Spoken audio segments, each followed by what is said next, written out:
We've seen now tens of thousands of people take to the streets following the massacre of Jewish people, the single largest loss of Jewish life since the Holocaust, chanting for the erasure of Israel from the map. To my mind, there's only one way to describe those marches. They are hate marches.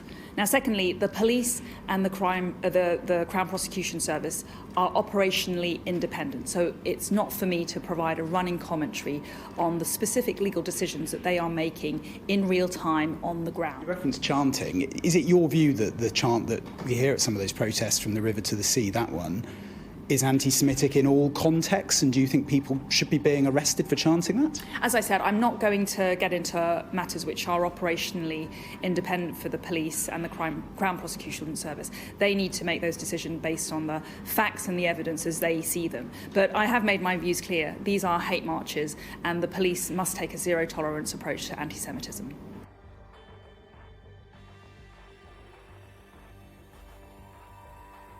Protests and vigils have been taking place in Tel Aviv, Israel, calling for an end to Israel's offensive on Gaza and the release of hostages seized by Hamas on October 7th. The families of the hostages are struggling to keep hope alive despite Prime Minister Benjamin Netanyahu's promises to bring the captives back home. Accusing Netanyahu and his far-right coalition of fueling divisive politics at the cost of weakening Israel's defense. The protesters were also among the huge crowds who flooded Israel's streets over judicial reforms, which were intended to give the government unprecedented powers earlier this year. Anger at the government, and in particular Netanyahu, is mounting, and deep divisions and tensions in Israeli society are coming to the fore. Labour MP Andy McDonald has been suspended from the party after making deeply offensive comments relating to the Israel-Gaza war.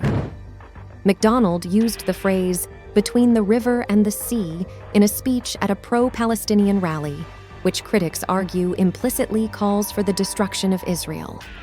McDonald, however, said his words were intended as a heartfelt plea for an end to the killings in the region.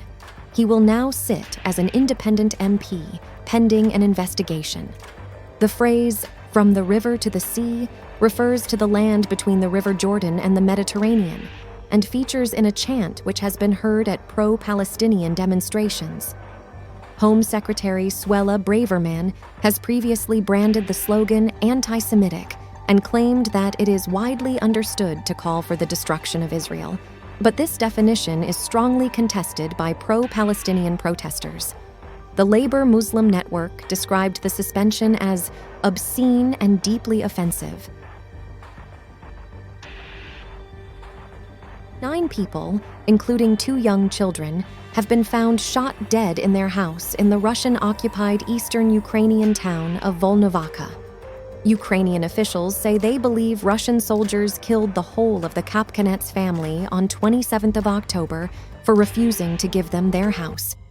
Russian investigators say 2 male suspects have been held, saying they are Russian soldiers from the Far East. Ukraine and Russia have begun separate investigations into the attack. The Ukrainian-controlled Donetsk prosecutor's office, citing preliminary information, said the attackers in army uniforms shot the family dead after their demand to vacate the house had been rejected. Russia's official investigations committee described those arrested as Russian soldiers from the country's Far East who had signed contracts with the Russian military.